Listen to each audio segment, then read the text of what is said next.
All right, let's try this again.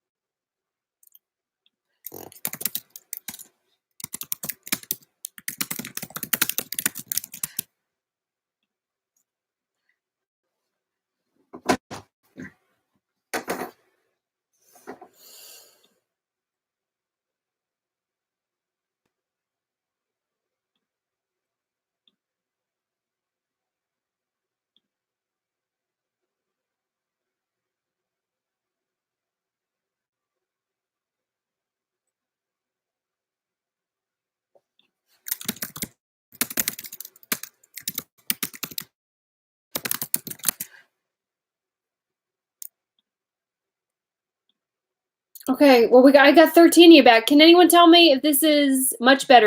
Something. Saying something. I'm saying something. All right, good.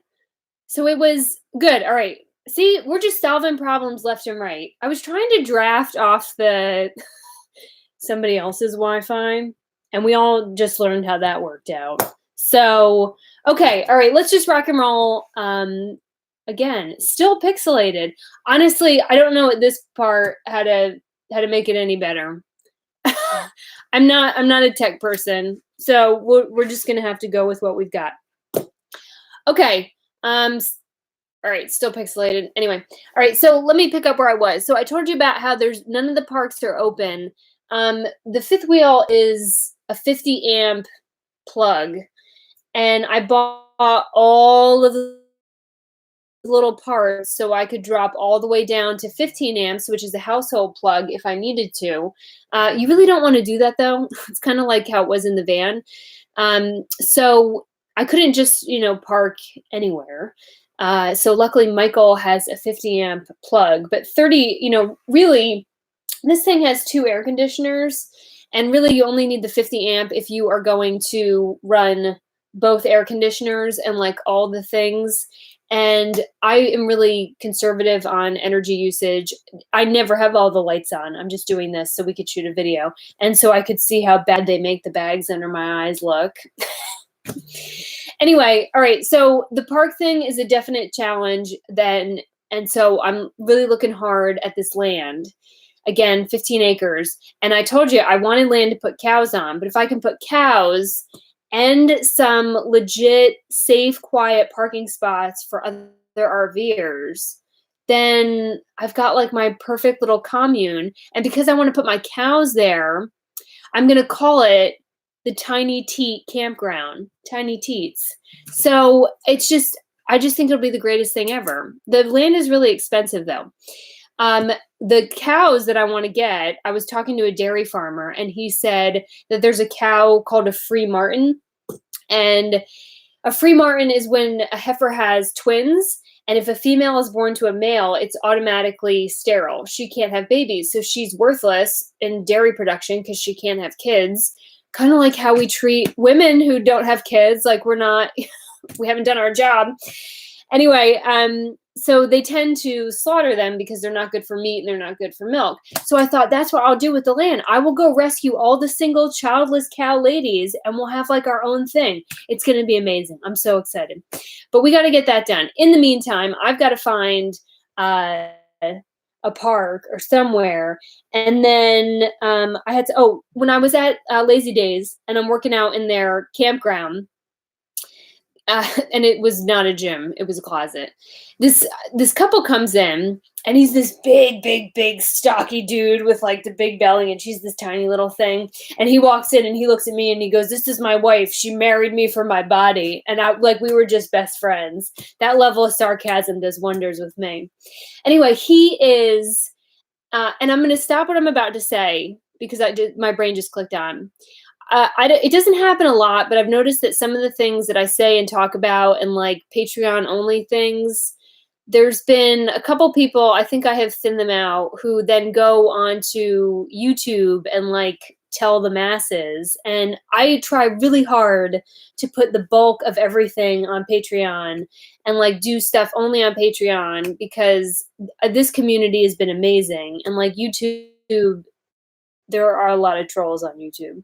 So if I tell you this is like a Patreon only conversation, please keep it like anything I say here, like in this community. Okay? Okay. So he is a cattle farmer, Black Angus farmer in Asheville, which is like 8 hours away from me. I used to live in Asheville. I worked at the Biltmore Estate for like a hot minute. And I told him that I am like a natural gifted dairy doula. Now he does Black Angus, so he's not a dairy farmer. But he told me while this poor man is trying to jog on the treadmill and I'm like in his face about these cows, he said, well, listen, we have a 30 amp plug at our farm. And I'm like, go on. And he said, in February, we take all of our heifers and we put them in an arena, in an enclosed arena, because I don't know if y'all know this or not, but like practically all working animals are artificially inseminated because look at the size of a bull. No heifer wants that. So they artificially inseminate them in like months ago, and in February all the heifers have their baby bulls and baby lady cows all at one time. And guess where we're going in February? We are taking the war wagon. It'll probably be the first big trip the war wagon goes on besides coming home. And we are going out to Asheville. And I told him, I said, I'm going to have like little tutus for him. But we're going, barring any major changes, hopefully. We're taking the war wagon this winter, and we're going to spend maybe a week or two just doing nothing but chasing these baby cows all over this arena. And I am so excited. And I told him, I said, listen, if you get a runt or you get one that like is a free Martin, chances are I'm going to put it into the war wagon and take it home. And he was like, oh, we'll give you a cow. And I'm like, oh, I'm going to put a cow in Bob and drive it down the highway. I'm going to put a little emotional support animal vest on it and like walk it through a Walmart. Okay. David asked, how cold does it get? I don't know. It gets cold. It's winter. Winter gets cold. I don't know. In Asheville, it gets very cold. It's up in the mountains. Sandy said, chasing baby cows in the February snow. I can see it now. I can. I hate snow, but I will go as far up in the mountains as you need if there is promise that I can be there for a cow's first moo. I don't get this excited when my girlfriends have kids. Like, you know, there's some of them, their kids are a year old. I haven't even seen the kid yet. I'm not there in labor and delivery. I'm not interested. You tell me your cow is in labor and I will be there in a heartbeat with gift bags. Oh, I just love them. Okay, so we knocked that out. I told you in the preview for this that I was the Scion, which I had been living in, was in the hospital today. Something that I'm going to ask for your everyone's feedback on is I can't decide whether or not to keep the Scion. So the Scion was my house and has been my car since 2004 when I got into a head-on collision with my Saturn. And that's how the Scion came to be. So now I have Bob the truck, I have the fifth wheel, and I have the Scion. And I'm like having to shuffle these vehicles by myself. And, you know, I never intended to own two vehicles. The great thing about keeping the Scion is it is a wonderful little grocery getter. It gets like 500 miles to the gallon because it's all made of plastic. But it's still something to maintain and pay taxes on and all that. Bob is very expensive to fill up because it's diesel, but Bob is also really fun to drive. So I'm not quite sure, but I had to take the Scion to get new tires. The mechanic told me that the tires on the Scion were rotting from the inside out. And I was like, man, just get some duct tape and call it a day. But then he failed me on inspection. So he won that battle. So I had to take the Scion to get new tires. And I can't decide if I'm going to regret getting rid of the Scion. And it may be too early to make any of those decisions. But it's something that's like coming down the line. I'm not going to, if I do get rid of it, I'm not going to sell the Scion. I'm going to donate it because it's not really worth anything at this point. The car owes me nothing. But it seems like the general consensus in the comment section is to get rid of it. It's funny, like, I not that I have an attachment to things, but I've had so many adventures in the Scion. The Scion has driven me cross country 3 times that today when I was like picking it up from getting new tires, I was like, "Oh, my little Scion." It's just stuff. Scion's not at the end of its life. It's just at its end of its life with me. And I know that this may sound superficial, but it's been in accidents, it's been keyed, it's been stolen, and on the outside. And sometimes I'll go to like a job interview or a video shoot, and I notice that I kind of park it like away from everybody, because not that I care what people think about what I look like, clearly, but when you drive up in an old beater, sometimes I think that maybe people don't take you as seriously. So anyway, it's something to think about. In any case, I'm not going to do it in 2019. It's something I'll do in 2020. But already today, when I was like, the Scion is in the storage unit, and then I got to drive by to the storage unit, and then switch out, and then back to the truck in the storage unit, and I'm like, oh, this is more than I wanted to do. And then I told you in that earlier post that my storage unit had the very last of my belongings, because I had to get rid of like everything to fit it in a van. And so I just had a couple boxes of like my favorite clothes and some stuff from my grandmother and like the very last odds and ends. And I thought I was saving some money by getting a non-climate controlled unit.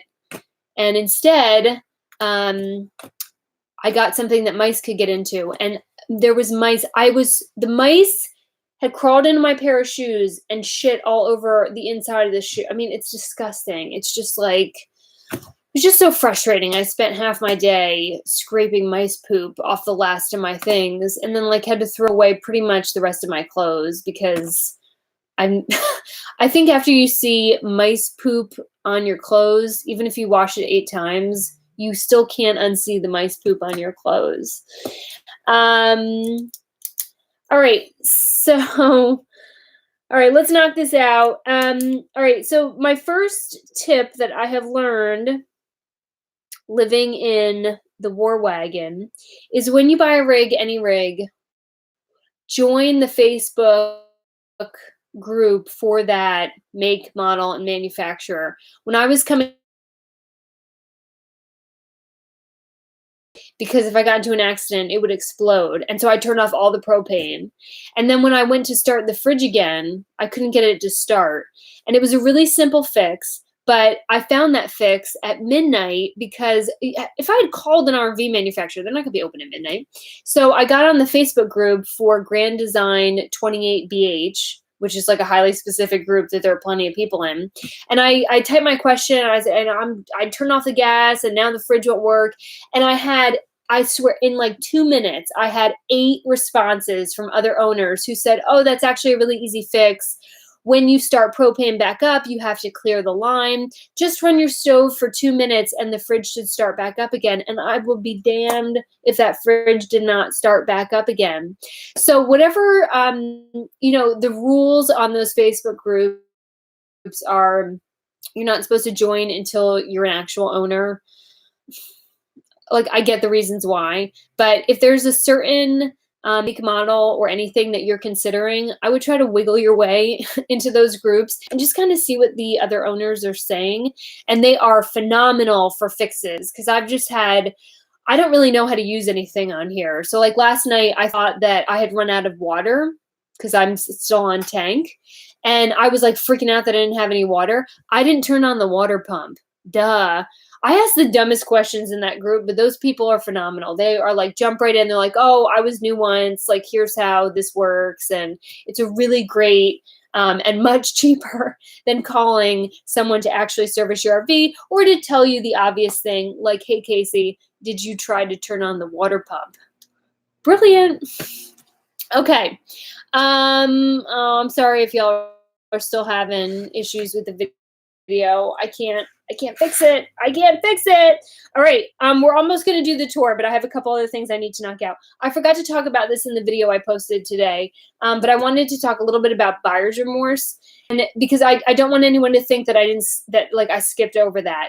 I knew this was the right thing for me the second I walked into it. I knew that Bob and I were like going to be together forever. Bob will probably be the longest relationship besides the Scion that I ever have. But when they first time in the dealership at Lazy Days that they tried to show me how to hook the fifth wheel hitch up, and it's a Reese hitch, and I don't know anything about the different hitches because this hitch came with the truck, so I didn't go through the minutia of shopping for a hitch. But the first time they showed me how to do it, because I am so short, and the truck, so this is like the truck, the side of the truck, the lever is like all the way down here, and I am pulling with all of my strength, and I cannot get the lever to work.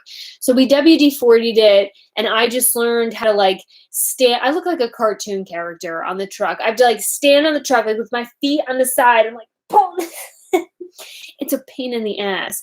But I did it a couple times, and I just kind of learned how to pull it. That would work for me. And there's some tools. I want to say Ronnie suggested that truck drivers can get that like attaches onto your lever and extends it so you don't have to climb over the truck. But when we were going through all that, now I had already signed, sealed the whole thing. It was mine. And I'm like, I physically can't do this. It's the hitch is too big. And I was losing my shit. Patreon Deb was shooting video of the whole thing. And like, I haven't watched it because I think you can see on my face that like, I am really not happy. And I was like, what the hell did I buy? I can't physically move this hitch. I have a huge problem. And then we did it, and we did it, and we did it, and we did it. And I still struggle with it, but now I can do it. I have a lot to learn on that hitch. But the whole point of this story is through the whole dealership time, and not everybody, but there were definitely a bunch of people in the dealership that every time they saw me and saw what I was buying, they were like, oh my God, I can't believe that you're buying that. Like, you're so small. And I was like, and unfortunately, it was usually women. And I was like, come on, ladies, like, just because I'm small, like I can figure it out, come on. And so between that kind of feedback and then like not being able to move the lever, I had major buyer's remorse while we were in the dealership.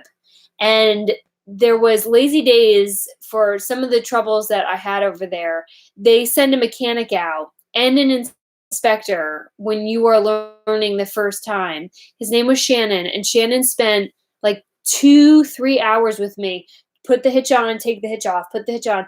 And I was so stressed. And Shannon is like a big guy. And he just looked at me and he said, I know you're really freaked out right now, but you are going to get this. And you just have to do it a bunch of times and you're going to be okay. And I was like, okay.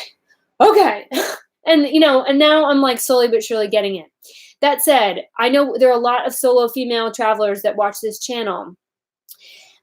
This many people will tell you you can't do this, and it is really difficult, and it is really scary, and there was no turn that I made that wasn't fucking terrifying. But remember when you learned how to ride a bike? I have a piece of home video from when Les Roman, my father, my great dad, tried to teach me how to ride a bike, and he put me at the top of a hill that was a parking lot, and the parking lot was full. And his theory was that I would go flying down this parking lot and I would crash into the cars until I learned how to ride the bike.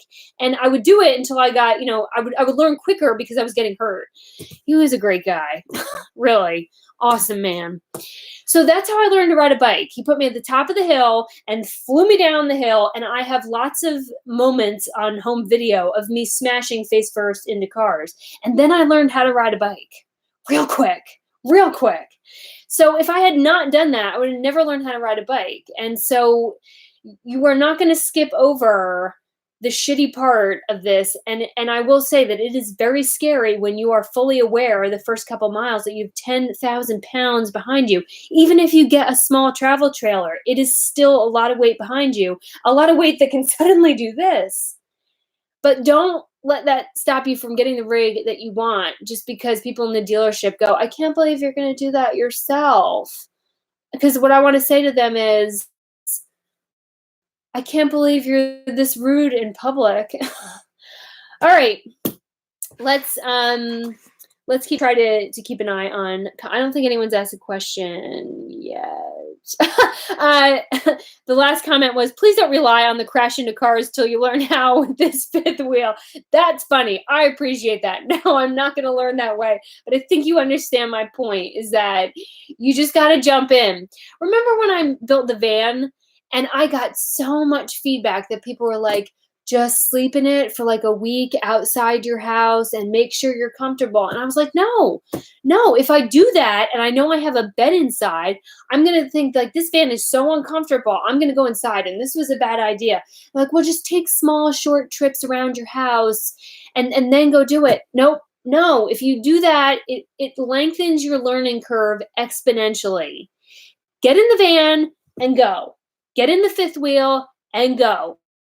There's stuff is going to go wrong and you figure it out when you're going. But if you only take half measures, it is going to take so much longer to learn. Much like how Les Roman thought that putting me on a safe, quiet cul-de-sac, that would take him forever because it would take me forever to learn. So he put me on a hill and watched me smash into a car. Love that guy. There's a reason we haven't talked in like 10 years. And so this will be real talk for a second, and then we'll run around and I'll show you the rig and we'll talk about that and the office. I cannot believe that a year ago, I was counting down the last 30 days until the end of my career in TV news that I loved so much. I was extremely resentful and angry with my boss over that. And walking this last month into unemployment was horrible. It was really bad. And the only thing that kind of sustained me was doing the van, because the van gave me something to occupy my mind and hope. And I've said briefly in a lot of my van videos that in the 2 weeks, or really the week before I left on my big adventure, I was not interested in going. It was freezing cold outside. It was raining. I had a nice warm house that I was house sitting. And I'm looking at this van and I'm like, I don't want to do this. I just need to go get a job. Like, I need to go do the safe thing. And then one day I just hopped in it and left, and it sucked for a while. And then, like, look what we did. By September, I had met these incredible people in Washington, D.C., who now I'm shooting all these cool videos with. We have this wonderful community here. And now I'm back home with my friends. I'm shooting the documentary about meth. And like, if we rewound to a year, I would never have predicted anything that would have happened. I would never have guessed that I would have been able, through busting my ass this past year, to have this thing. I am so thrilled in this. Like, every morning I wake up and I'm like in here and I'm like, oh my God, like, I took a big, deep breath and like, I finally feel like I'm getting my mojo back. Living in the car was horrible. Everything was difficult for like weeks on end. I thought I was like losing my mind. And now like, it's just, everything is so great. And I feel like I've been given so much. I feel so fortunate. And, a huge part of that is all of you, because, you know, I've talked about YouTube, like, can't try hard enough to screw people out of creator income, but not only just because of the support to produce these videos, but also because anytime that I get freaked out or nervous, anytime I come on Patreon, people are like, oh no, like, you can totally do that. I'm like, yeah, I can. So now that my home is set and I've got my projects to work on, I feel like I need to redirect some of my energy into a way to give back to others. And since I'm able to make an income with video production, I want to make sure that a lot of time doesn't go by till I figure out how to give back, because I feel like so much has been given to me in this past year of like picking up literally the shambles. And so I don't know anything about starting a nonprofit, but I have talked extensively here about how important our first responders are to me. I'm, with the documentaries, I'm working with them again and reminded of all the reasons why I love them so much. So this is a little dream of mine that I'm going to try to grow along with everything else we're working on, because clearly I don't like going to bed. But when I was renovating my house, I started to understand like how difficult it is to maintain a house when you are super busy with work or if you don't make a lot of money. And in TV, I was making not a lot of money. When we had Hurricane Florence, a lot of our first responders' homes were destroyed, and they could not take care of them because they had to be working, and also because they really do not make a lot of money. And so I had this little idea to start a fund that I would be responsible to keep replenished, and then also hopefully do some fundraising, called Hero Homes. And my thought was, because I've been given so much, that if I have any money left over at the end of the month, or at the end of the year, that to take that money and put that in the fund, and then use that so that if there are first responders who need help with their home or their like utility bills, if they're having trouble paying their rent, I mean, like if their home situation needs help, that I could support them through that fund. So any money that I make that's left over from my video production, put that in the fund, and then receive submissions if people need help, first responders, to take care of their homes. And the home thing is really important to me because I have been without one. And I know how I feel now that I have a roof over my head and I feel like safe and secure. And when you are displaced and when your home situation is not okay, nothing else is going to be okay. Your relationships are going to suck. You're not going to be able to concentrate at work. You will fall apart. Like, our safety and our home life is so important. And because I understand that in a way that maybe few people can, that's how I want to give back to them. And so and Allison, my buddy Allison and I, we had this funny fundraiser idea. Last thing, and then I promise we'll get to the tour. So Allison is now on patrol. She kind of changed units. And thank you, Sandy. Thank you. So Allison has been driving around since the holidays, and she's been sending me pictures of like the crazy things that people leave on the curbside, like stuff that's not even identifiable, or like stuff that's obvious that the trash is not going to pick it up. The pictures are hilarious. Like, someone threw out a whole couch set, but like set it back up on the on the sidewalk, like just as it was in the house. So she's been taking all these funny photos, and I said, Allison, that's like a really deranged coffee table book, and we'll call it like Curb Appeal. I was like, I think we can self-publish that, and like, maybe we can sell that and take the proceeds and put it into Hero Homes. And I'll tell you, because I like thinking big, my big dream for Hero Homes, if I'm able to like grow that idea, along with everything else I'm trying to grow, is I want to be able to fully fund houses for first responders. And because a lot of our first responders don't live in the communities that they respond to because they can't afford it. They have to live, I know here in Wilmington, they have to live like way out in the country. They cannot afford the homes in the communities who they run into buildings that are on fire, who they run when there are gunshots, paramedics, like all that.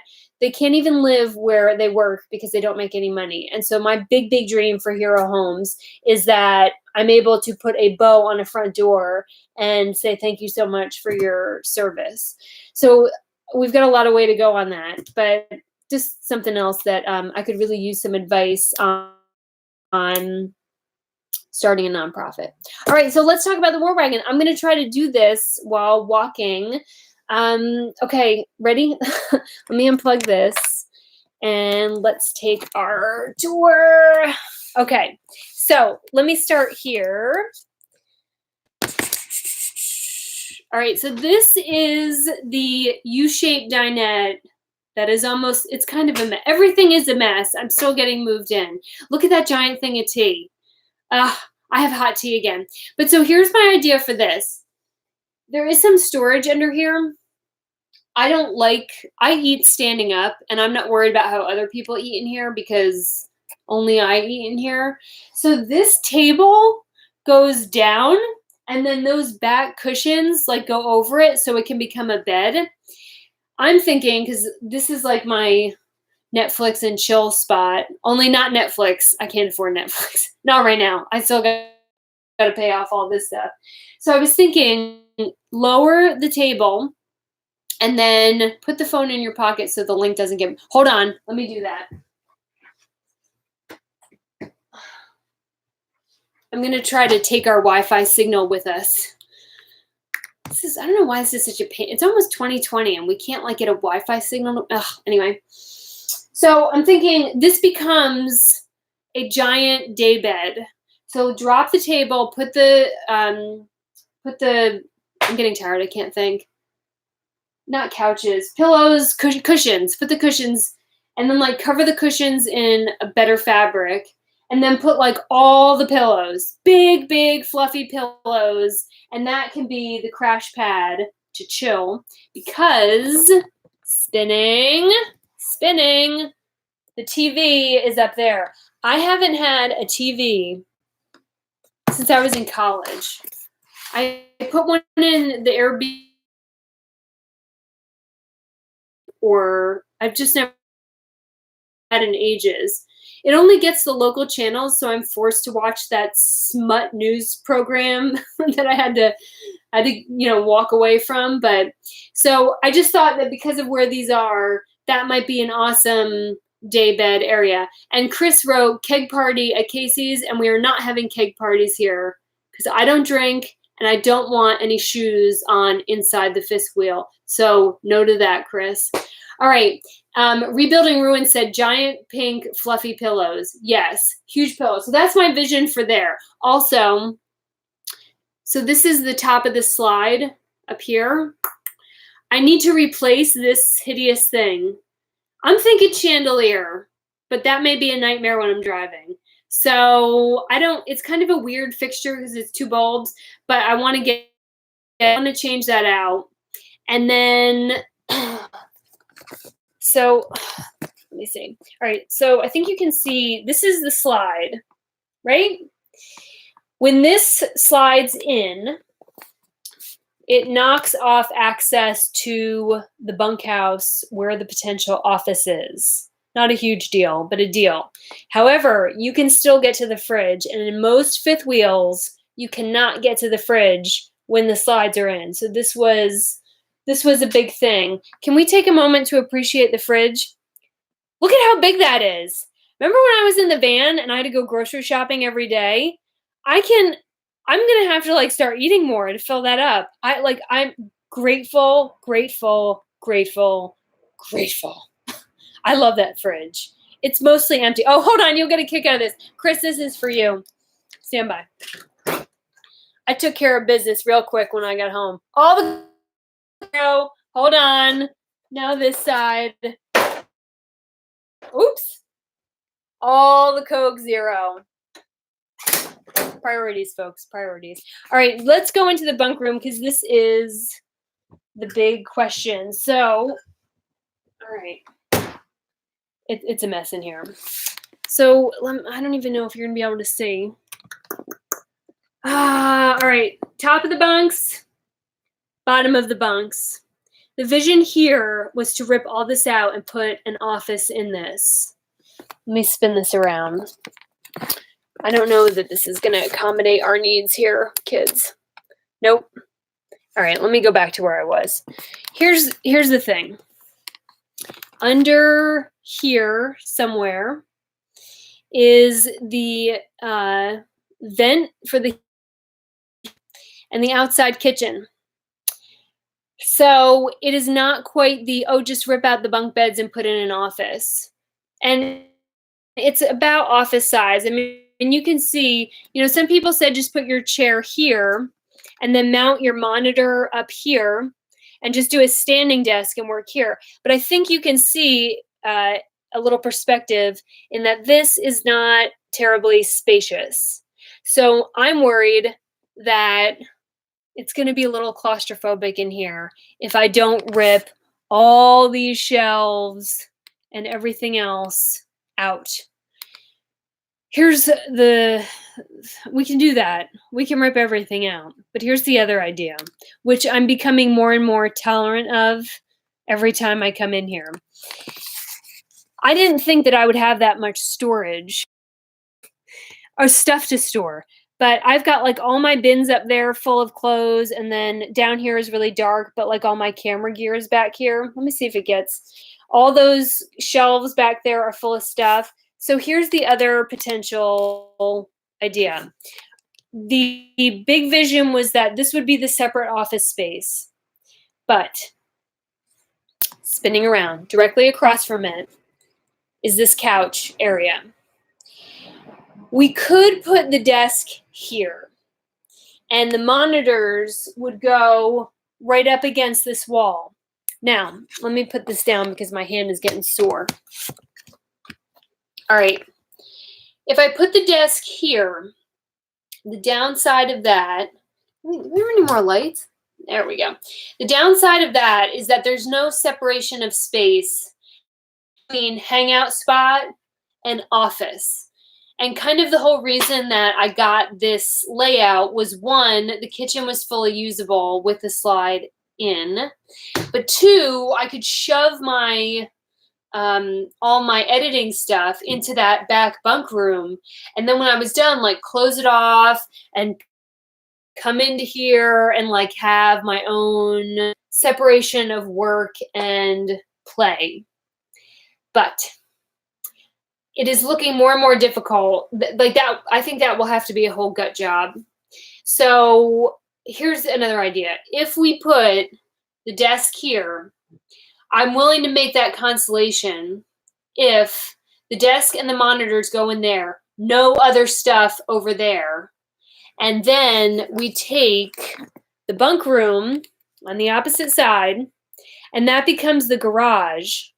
And also the storage area for all of my editing stuff. So what I mean by that is, and I'm gonna have to put this down, sorry. I'm getting like, my hands are getting sore. So the way that would work is that like desk and monitors here, and then all the camera gear, all the batteries, pens, paper, printers, everything that like would normally go on the desk, relegate that to that back room, and that back room essentially becomes the garage. So all my charging stations, all the like knickknacks, everything goes back there. The benefit of doing that is like all the clutter and all the storage and all the stuff is out. It's like it's in its own thing, and I can still get to my work, but there's no separation of space that way.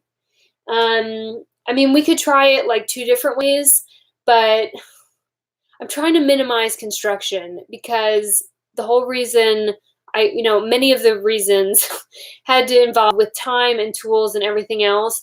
And we've got so much other stuff to work on that like I am not trying to get into full-blown construction. And I'm a little concerned that once I start taking down the bunks, it's going to become like this huge thing. And I'm worried about that. So what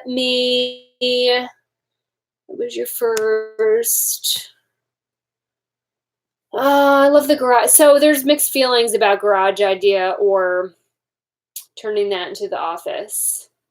You know, the garage idea and the desk over here, that may be a good first stop because there's no construction on that. I can put that all in there, and if I don't like it, I can then go back and gut the bunk room, but I can't do it the other way around. So it may make, Linda just said do it in stages. If we do it in stages, if we see what's going to work best, the easiest thing to do right now is to buy it. This couch is coming out no matter what. I hate this couch. I already have a huge couch right there. I do not need a second. In the fifth wheel, couches everywhere. You don't need them. I'm going to store this so that if someone else buys it and wants it, they can still have it. But this is coming out, and either a storage bench for like a mud room is going there, because when you walk in, you've like nowhere to put your dirty shoes and jackets. Or if we do this in stages, like Linda mentioned, put the desk there, put the monitors there, use that as storage. If I hate that, then put the storage mudroom there, rip the shit out of the bunkhouse. Thoughts? Anybody? I'll read these later. Okay, all right, it's time to get back up. Let's do the kitchen. This kitchen is amazing. All right, I already showed you my sweet ass fireplace. Gives off a lot of heat. It's a great thing. This I am so excited about. You know how much I love tea. Look what I have. I have a tea area just for tea. This brightens my world up in ways I can't even describe. I have my kettle. I have all my bad for you sweeteners. And then my Earl Grey tea. I have a whole station for it, and it actually sparkles. Oh my gosh. I have more cabinets than I know what to do with. I'm currently trying to figure out like plastic bins so that stuff doesn't roll all around. This I wanted to mention. I have seen some Grand Design owners discuss that they were using their convection oven very heavily. And when they took it out to service it or something else, they noticed that it was scorched behind here because they didn't put a reflection plate. So one of the things that electrician Michael and I have to do is take this out and make sure there's a reflection plate behind it. So, so it doesn't burn to the ground. Right? Right. I did not get my double sink, but God knows I got a big sink. If you own a stainless steel sink like this, see this plastic grid thing in the bottom? That's a sink protector. These are very thin, kind of cheap sinks in RVs. They will scratch the second you put a plate on them, so you got to get a protector for those. And then now, what is missing? What is missing? All the way around there. Somewhere to put my garbage. So I'm hoping that let me see if I can do this. In this cabinet area, I bought one of those like pull ones, and I'm hoping that I can take out this piece of plywood here and put like a sliding garbage can, because for whatever reason they don't design these RVs with hidden garbage. Probably because most people aren't full timing, so they just like do what I did, stick their garbage on the side and call it a day. But I don't want to empty out the garbage every single day. So we got to come up with a solution for that. And let's see, what else has to be done? See the handles? Silver? I have a particular hatred towards this color. I hate silver. My original idea was to paint all these cabinets white because I really like light cabinets, but that is an ungodly amount of work. So the first thing that we're going to do, where's a big wall? Here. If anyone has seen a video on how to paint RVs, please send it to me. And like people who had actual success doing it.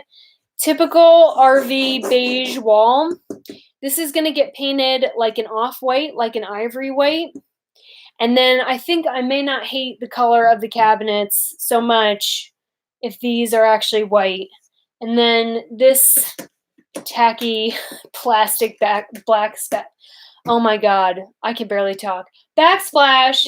I'm going to take this out and put white Subway. That's stick-on, not real tile, but the stick-on. So we need an off-white wall, Subway backsplash, and then I think I'm going to leave this like dark gray color for now. But these have to get changed out. And I've had 2 votes on these. One is to paint them black, spray paint them black, and the other is to spray paint them white. I'm not sure how white would look, but anyway, feedback on that is most welcome. And let's see, what else do we have in here that I have not gone over? I've not tried to use the oven yet. I understand not many people like using those. Let's go into the bathroom. Okay, so in the hallway, small hallway, little step up. And if you noticed, some people were commenting last night that there was a light that was flickering mysteriously behind me. It's because, let me see if I can tilt this. In the fifth wheel, the ceiling lights are motion censored. So they turn off if you're not around, which is great because they're so high up that I can't reach them. So here's another look at where the potential office would go. And so maybe a disadvantage there is it's right when you walk in. Then your office is right here. But, I've already gone through the the pros and cons of that. All right, let's go to the bathroom. All right, one of the things I could use some help finding is a suction cup or small trash bin, because I am of the contingent that believes that you do not put toilet paper down a black tank. And I think after the first time I had to pull a black tank, I realized why so many people don't do that. Is my signal still good? Because I forgot to take the phone with me. Anyway, actual porcelain throne. I don't know why people get so upset about the plastic one. I really didn't care. But it was, oops, dropped the toothbrush. So this is tiny. The bathroom is tiny, but I actually have a bathroom. Little bit of storage right there. See this sink? Little bullshit fairy sink? We got to get rid of that. So I got to find a sink, if you know where I can find one. Small, that will fit in there. But I hate the color silver, and I just don't. It's just kind of cheap. Cheap. So I got to find a new sink, and then the shower is right there. And I will tell you that the shower is being used to store dirty laundry and brooms and everything else, because as you know, I take most of my showers in the gym, so I haven't really needed it. All right, the bedroom. Look at this thing. No more nights scrunched up. So that giant blue thing is a 3-inch foam mattress pad, and I will talk about that in a second. But let me see if I can step out. I can't find a single use for all those cabinets up there. I actually have a full bed, and I sleep like a princess. I love this so much. I have my own little bedroom. I love it so much. Oh my goodness. Okay, let me move this thing around. There's walk around space on the left and on the right, so you can actually make your bed. It's not one of those corner beds, which I didn't really care for. And then on this side, so this is a slide. And so when this slides in, I lose some of the lower cabinets, but not all of them. And honestly, because the mice destroyed all my clothes, I have way too much cabinet space because I have no clothes to put in them. But all right, I'm going to scoot around here. I love that you can walk around the whole bedroom through the bathroom. That's kind of the other side right there. Oh, I can't even tell you. I'm just the happiest girl in the world. I have my own bedroom. Oh my gosh. Okay, so I'm going to scooch back here because my hands are getting really tired. I'm going to talk about that mattress protector for 1 second, and then we'll do any questions. And then I got to be totally honest with you. Since I have gotten home, it has just been like running around crazy train, and I've not been eating, and I'm kind of wearing myself out. So I'm going to take a couple hours tonight to decompress, because tomorrow I have to go to DMV and do taxes, title, tag, registration, inspection, all that on both of them. And if you've ever been to DMV, you are already feeling my pain. All right, so the mattress, I'd heard people say that the mattresses on RVs were terrible. And I was like, well, how bad could they be? Oh, they're really bad. Dreadful. I like a very hard, firm mattress, but this thing is like, I might as well be sleeping on the table. So I told you in some of my van videos, the best mattresses in the world are the ones I found on Amazon. They're like $200 for a queen, which is a damn steal. However, I'm really trying to minimize things right now. And I was like, okay, well then I gotta sell the one that's on the RV, and then I gotta get this one in here, and then you have to roll it out for, I want to say 48 hours. So I'm gonna have a mattress rolled out in the middle of the kitchen for 2 days. And I was like, well, I think there's got to be a solution. So that giant blue thing it's a 3-inch memory foam pad, and instead of $200, it costs $89. And I'm going to put that over the terrible RV mattress. And I think that should solve a lot of my problems. But yeah, they're really bad. When you buy your RV at Lazy Days, they give you an automatic $100 off a different mattress because they know they suck. Okay. And then I told you I also bought a weighted blanket to like kind of help me decompress from just like the constant stress of the past couple weeks. That thing is incredible. I am not a thing person. I don't get excited about stuff that much. I say that and I'm like, oh my God, this fifth wheel. But the weighted blanket is 15 pounds, which doesn't sound like a lot, but I pull it up at night and I notice that the position that I go to sleep in is the same position I wake up in. So all that like turning and thrashing and like all whatever goes on when I sleep, it just feels like, I mean, it just feels like you're like a hug. You just got this like compression and it's not too heavy, but just enough on you to kind of like help all your systems shut down. And I usually get up many times during the night and I'm like catatonic with that blanket on. It's wonderful. I have nothing but great things to say. If you deal with any kind of sleep issues, or if you're going through something where you have a lot of anxiety and stress, that weighted blanket is worth every God blessed penny. All right. So I think that I went through everything that I did. If anyone, I need some kind of small trash can for the toilet paper. So I bought a whole bunch of storage bins because things fly around the shelves. I've not organized it, but I got to do this. We need to pick out paint color for the handles. I may just replace the handles.